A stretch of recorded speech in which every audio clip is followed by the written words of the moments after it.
अस्सलाम वालेकुम रहमतुल्लाह। This is doctor Mohammad Nadeem Khan. मैं आपको अपने चैनल बेस्ट मेडिकल चैनल में खुशामदीद कहता हूँ।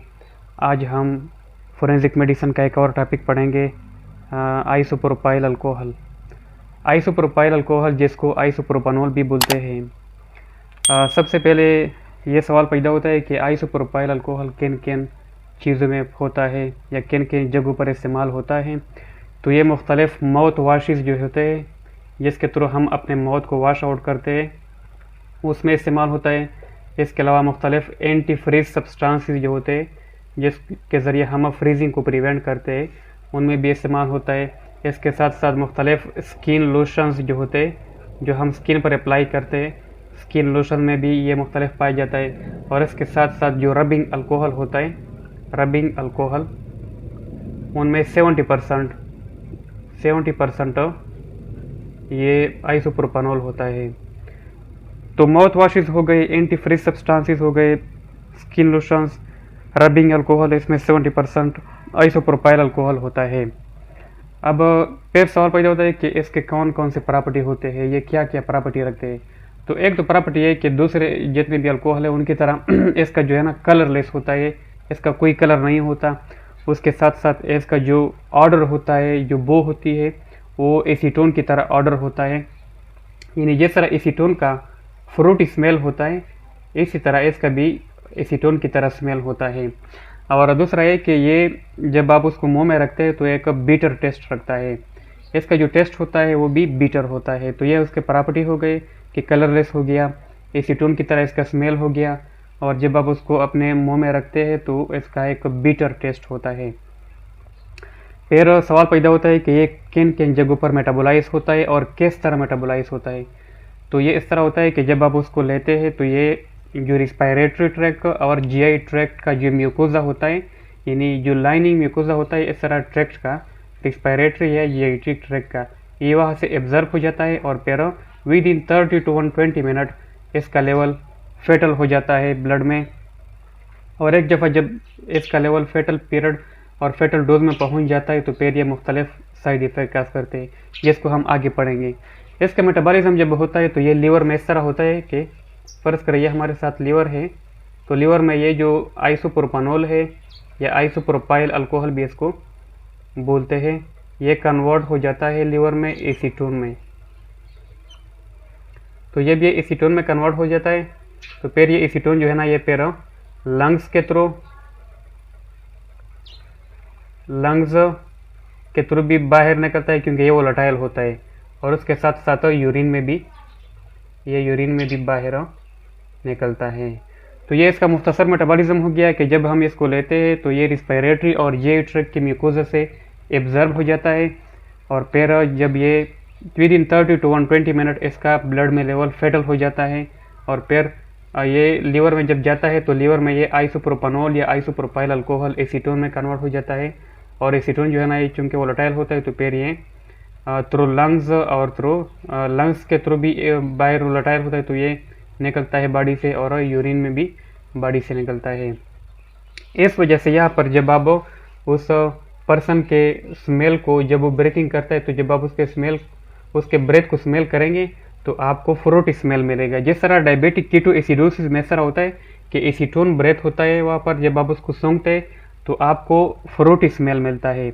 बिल्कुल इसी तरह आइसोप्रोपाइल अल्कोहल पॉइजनिंग में भी इस तरह होता है कि चूंकि इसका मेटाबॉलिज्म के नतीजे में एसीटोन बनता है और वो लंग्स के थ्रू और यूरिन में एक्सक्रीट होता है, तो अगर आप उस पर्सन के ब्रेथ को सूंघेंगे तो आपको फ्रूटी स्मेल मिलेगा जो कि एसीटोन का स्मेल होता है।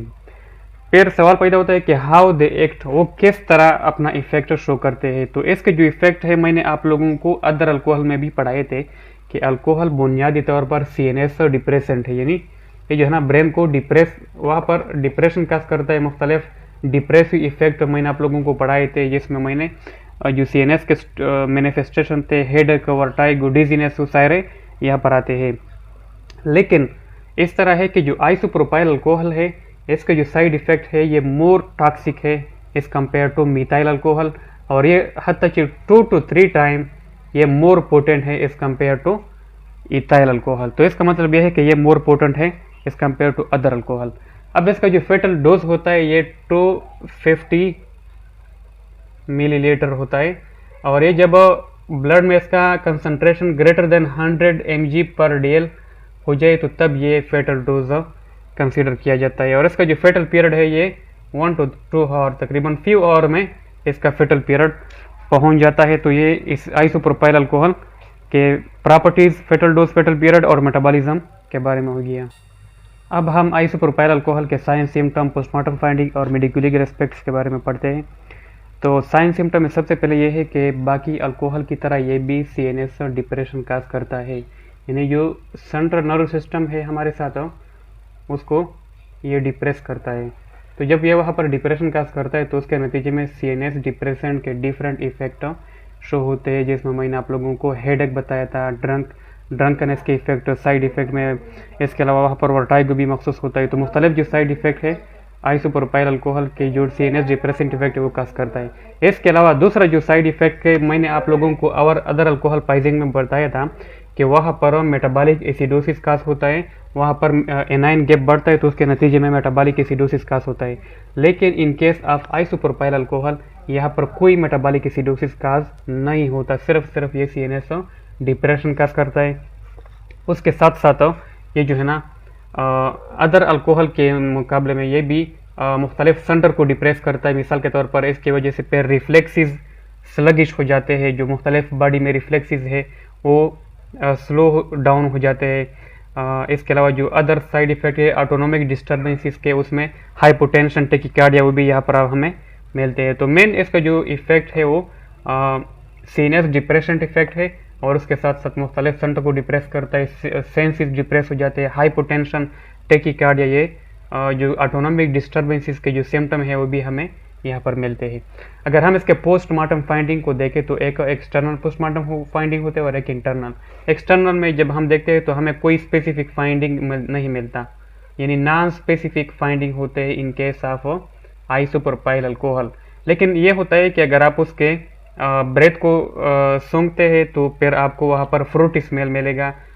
जिस तरह डायबिटिक कीटो एसिडोसिस में भी फ्रूट स्मेल होता है ड्यू टू एसीटोन, तो यहाँ पर भी चूंकि इसका जो मेटाबोलाइट बनता है लीवर में वो भी एसीटोन होता है, तो और वो फिर लंग के थ्रू एक्सक्रीट होता है, तो यहाँ पर भी आपको फ्रूट स्मेल मिलता है। अगर हम इंटरनल फाइंडिंग को देखें तो जितने भी विसरा है मुख्तलिफ इंटरनल अर्गन, विसरा की कंजेशन हो जाती है और वो एडिमेटर्स हो जाते हैं। लंग्स हो गया, लीवर हो गया, किडनी हो गया, मुख्तलिफ जो इंटरनल विसरल अर्गन है वो कंजेस्टेड हो जाते हैं, उसकी एडेमा हो जाती है। खासकर जो रेटिना, जो किडनी है वहाँ पर डिजनरेशन के भी हमें चेंजेस मिलते हैं। तो ये मेनली इंटरनल फाइंडिंग हो गए। अगर हम इसके मेडिको-लीगल एस्पेक्ट्स को देखें तो ये पॉइजन मोस्टली एक्सीडेंटली इस्तेमाल होता है। एक्सीडेंटली किस तरह इस्तेमाल होता है? एक्सीडेंटली इस तरह इस्तेमाल होता है कि ये मुख्तलिफ चीज़ों में पाया जाता है, जिस तरह मैंने आप लोगों को बताया था। तो जब ये लोग गलती से इसको फेटल डोज में लेते हैं तो तब जाकर फिर इसके साइड इफ़ेक्ट लोगों को महसूस होते हैं। लेकिन इसके जो अदर साइड इफ़ेक्ट है वो होमिसाइडल, सुइसाइडल इतने ज़्यादा नहीं है। मेडिको-लीगल एस्पेक्ट सिर्फ और सिर्फ ये जो है ना एक्सीडेंटली मोस्टली इस्तेमाल होता है।